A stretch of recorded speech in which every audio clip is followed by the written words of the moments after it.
दोस्तों, जिस तरह से मार्वल यूनिवर्स है, डीसी यूनिवर्स है, उसी तरह एक और यूनिवर्स आ गया है जिसका नाम है मॉन्स्टरवर्स। अभी हाल ही में ये काफ़ी फेमस हो रहा है, जैसे कि अभी आने वाली एक मूवी है गॉडजिला वर्सेस कॉन्ग। लेकिन आज हम लोग कुछ अलग चीज़ करेंगे। जैसे कि लोग कंपेयर करते हैं मार्वल वर्सेस डीसी का, वैसे आज हम लोग मार्वल वर्सेस मॉन्स्टरवर्स में कुछ कंपैरिजन करेंगे कुछ सुपर हीरो का दूसरे मॉन्स्टर से। जैसे कि अब यहाँ पे आज की इस वीडियो में हम लोग ये देखेंगे कि अगर आयरन मैन की फाइट होती है मेका गॉडजिला से, तो इनमें से कौन जीतेगा। अब आप लोग तुरंत कमेंट करने लगेंगे आयरन मैन जीतेगा। जी हाँ दोस्तों, मैं जानता हूँ, लेकिन फिर भी एक बार इन दोनों के पावर्स को समझना ज़रूरी है, क्योंकि अभी तक आपने मेका गॉडजिला की हिस्ट्री जानी नहीं है। आप लोग गॉडजिला को अच्छे से जानते हैं, कॉन्ग को अच्छे से समझते हैं, लेकिन मेका गॉडजिला क्या चीज़ है और ये कैसे आया है, इसके बारे में हम लोग को समझना पड़ेगा, तभी हम लोग को उसकी पावर्स पता चलेगी।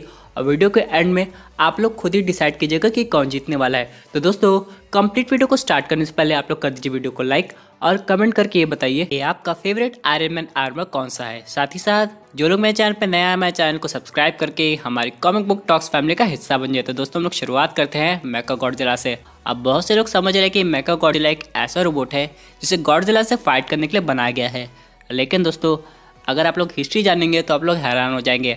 यहाँ पे एक नहीं 2-3 वर्जन के मेका गॉडजिला आए हैं।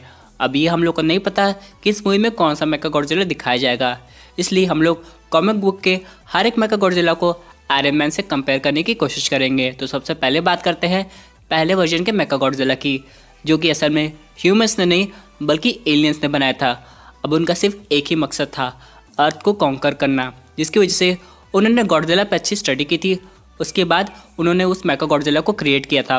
लेकिन सबसे इंपॉर्टेंट बात होती है हम लोग के मेका गॉडजिला के मेटल की, कि कैसे बना है। असल में ये जो मेटल है दोस्तों, वो टाइटेनियम स्टील से बना है। अब आप लोग कंफ्यूज मत होइएगा कि टाइटेनियम स्टील है तो यहाँ पे से वाइब्रेनियम आराम से हरा सकता है, क्योंकि अगर टोनी स्टार्क मान लीजिए वकांडा चला गया, वहाँ से वाइब्रेनियम लेके एक नया आर्मर बनाया, शायद वो जीत जाएगा। लेकिन दोस्तों ऐसा नहीं है, क्योंकि जो टाइटेनियम स्टील है वो एक तरह का एलियन मेटल है, और हम लोग अभी ये नहीं पता लगा सकते जब तक मूवी नहीं आती कि कितना ज़्यादा स्ट्रॉन्ग हो सकता है। लेकिन मैं एक चीज़ तो कह सकता हूँ, हो सकता है ये वाइब्रेनियम से ज़्यादा स्ट्रॉन्ग हो। जैसे कि अगर हम लोग बात करें मार्वल सिनेमैटिक यूनिवर्स की, तो हम लोग को पता था कि वाइब्रेनियम काफ़ी ज़्यादा स्ट्रॉन्ग मेटल है। लेकिन यहाँ पे जैसे थेनोस की स्वॉर्ड कैप्टन अमेरिका की शील्ड को ब्रेक करती है, हम लोग का ये वहम हट जाता है। क्योंकि दोस्तों अगर हम लोग बात करें थेनोस के स्वॉर्ड की, तो किसी और एलियन मेटल से बनी हुई थी, और यहाँ पे वाइब्रेनियम भी एक एस्ट्रॉयड है जो अर्थ पे आया था। यानी अभी यूनिवर्स में ऐसे बहुत से मेटल होंगे जो वाइब्रेनियम, एडमेंटम और हो सकता है थेनोस के मेटल से भी ज़्यादा स्ट्रॉन्ग हो, जिनके बारे में अभी पता करना ज़रूरी है। तो क्या पता उन एलियंस ने क्या सोच के वो टाइटेनियम स्टील बनाया होगा, क्योंकि आप तो जानते हैं जब गॉडजिला की एटॉमिक ब्रेथ आती है किसी के ऊपर तो वो आदमी बच नहीं सकता है। तो उसी तरह अगर मेका गॉडजिला कोई नॉर्मल मेटल पहन के आएगा या उसका पूरा स्केलेटन ही किसी नॉर्मल मेटल से बना होगा, तो गॉडजिला के सामने नहीं टिक पाएगा। और यहाँ पर हम लोग कंपेयर करें मेका गॉडजिला और आयरन मैन को, और इसीलिए अगर टोनी स्टार्क के पास अर्थ पे कोई बेस्ट ऑप्शन है तो वो है वाइब्रेनियम। उसके अलावा उससे स्ट्रॉन्ग मेटल उसे अर्थ पे नहीं मिल सकता है। अब देखना ये होगा कि अगर इनकी फाइट होती है तो इन मेटल्स में कौन जीतेगा। लेकिन वाइब्रेनियम की एक खास बात यह है कि वो बहुत सारी एनर्जी को ऑब्जॉर्ब कर सकता है। ये दोस्तों हम लोग बात कर लेते हैं दूसरे वर्जन के मेका गॉडजिला की, जिसे ह्यूमंस ने बनाया था। मेका गॉडजिला के पास भी पावर्स थी, लेकिन ये इतना ज़्यादा स्ट्रॉन्ग था जितना कि एलियन मेका गॉडजिला था, इसलिए ये बाद में गॉडजिला की फाइट से हार जाता है। लेकिन दोस्तों यहाँ पे बाद में एक तीसरे वर्जन का मेका गॉडजिला भी बनता है, जो कि एक पुराने गॉडजिला के बोन से बनाया गया था। यानी कि अब इसमें थोड़ी बहुत गॉडजिला की पावर्स भी थी। तो अगर हम लोग बात करें इसके पावर्स की, तो मैं मानता हूँ कि इसके पास गॉडजिला जैसी एटॉमिक ब्रेथ तो नहीं है, लेकिन बाकी कई चीज़ें हैं जिसे गॉडजिला के काबिल बनाते हैं। यानी कि अगर उसकी फाइट गॉडजिला से हो जाए या फिर कोई भी क्रिएचर से हो जाए तो गॉडजिला जितना खतरनाक हो सकता है।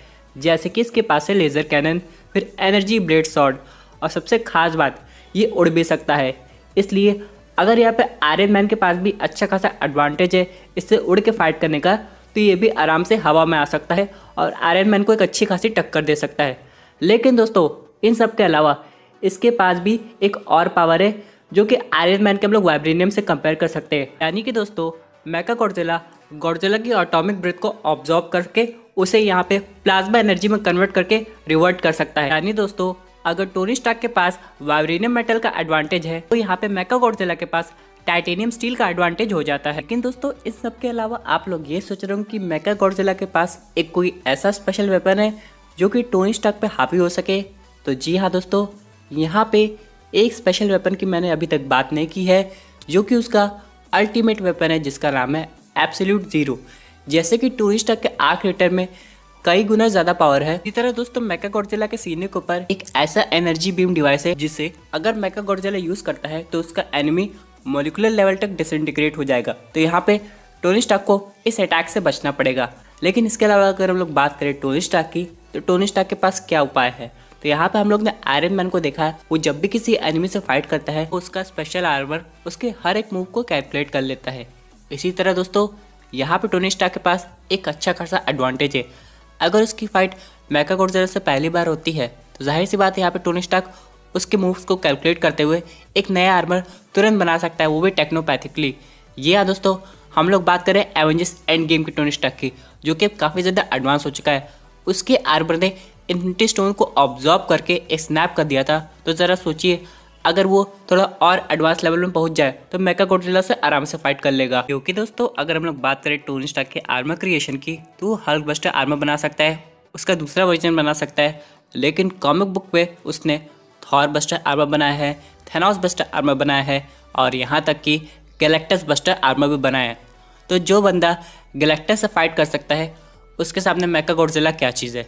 जी हाँ दोस्तों, इसीलिए मेरे हिसाब से अगर ये फाइट होती है तो टोनी स्टार्क मेकागॉडजिला को तुरंत स्टडी करके एक नया आर्मर आराम से क्रिएट कर सकता है। लेकिन दोस्तों हम लोग को आगे जाके ये भी देखना पड़ेगा कि टोनी स्टार्क की फाइट कौन से वर्जन के मेकागॉडजिला से हो रही है, जो कि स्पेस से आया है या फिर जिसे ह्यूमंस ने क्रिएट किया है। क्योंकि दोस्तों जो स्पेस मेकागॉडजिला है उससे फाइट करने में टोनी स्टार्क को थोड़ी दिक्कत हो सकती है, लेकिन जो गॉडजिला जिसे ह्यूमंस ने बनाया है उसे वो आराम से डिफीट कर सकता है, क्योंकि टोनी स्टार्क के पास जो भी टेक्नोलॉजी होगी वो उनसे हायर लेवल की होगी। तो यहाँ पे ये देखना पड़ेगा कि टोनी स्टार्क की फाइट मेकागॉडजिला से कब और कैसे होती है। वैसे आपको ये क्रॉसओवर देखने में कैसा लगेगा? क्योंकि आगे जाके अगर कुछ ऐसा हो तो कितना मज़ा आ जाए। हाँ, मूवीज़ में तो ये पॉसिबल नहीं है, लेकिन एक एनिमेटेड सीरीज़ बननी चाहिए जहाँ पे मार्वल, डीसी और मॉन्स्टरवर्स में आना चाहिए। तो यहाँ पे हम लोग को एक अच्छा एडवांटेज देखने को मिलेगा।